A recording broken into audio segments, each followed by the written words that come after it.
Alright, so we need to clean your airbrush. So what I like to use is the Tamiya cleaner. You're going to need some cotton buds and a little airbrush cleaning tool kit. It's got some bristles, and the next little part is a little spike piece that's meant for, it's got a little cutout notch. It's actually meant for cleaning the cone of your airbrush. I got this little toolkit off of Amazon for something like, it's like less than $10, but it does a pretty decent job of getting all the chunks out and whatnot. Be careful, that piece is very, very sharp. Now, what you'll definitely want to do when you clean your airbrush is disconnect it from the airline. I had to stop for a second because I remembered that my compressor was still on. As you can see, the airbrush paint cup is pretty dirty. I had just gotten done with a project, and so now we need to take the needle out first. Most definitely, you can see that needle is pretty disgusting. Then when I take the nose cone off, and it's actually got another little piece that was stuck inside of it, 'cause that's how dirty it was. I intentionally let this get pretty dirty so I could show you the ins and outs of basic airbrush maintenance, especially if you're just getting into it. This is stuff you're going to need to know. This part's the whole trigger assembly and then the trigger itself, and now we're ready to really get into it. I really like to use the Tamiya airbrush cleaner. It's basically acetone. So it's safe to use on your airbrush. It does a really, really good job of getting nearly any kind of paint off. So you can see I soak my cotton buds with it, and then I go in and start cleaning out the bowl. Now, when you clean out the paint cup, you're gonna have to do this a few times. There's no one and done on this.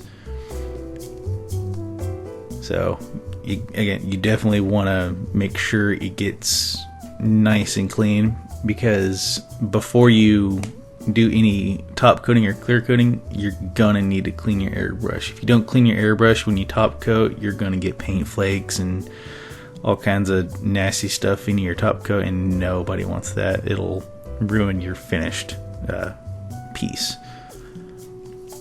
Again, I did this about 3 times, getting it nice and clean, and I'll actually go in for a 4th here in a second.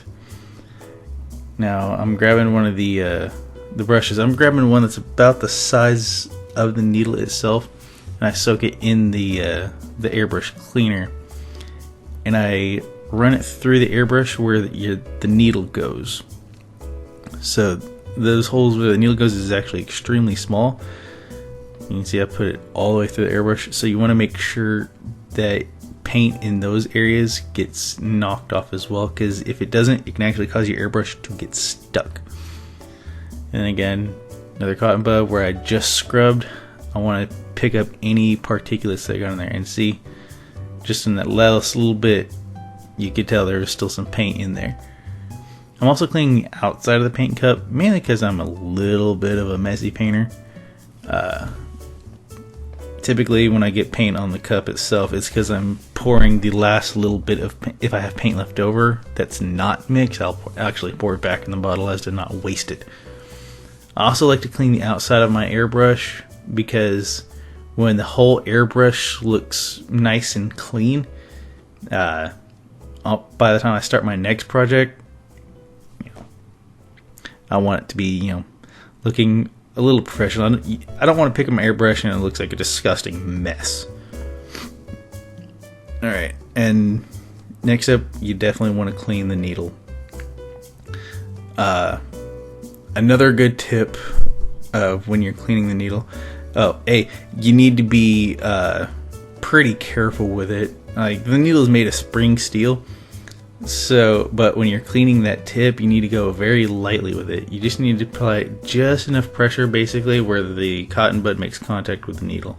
And you can tell by the look of that cotton bud, it got pretty disgusting. I'm also cleaning off the cone.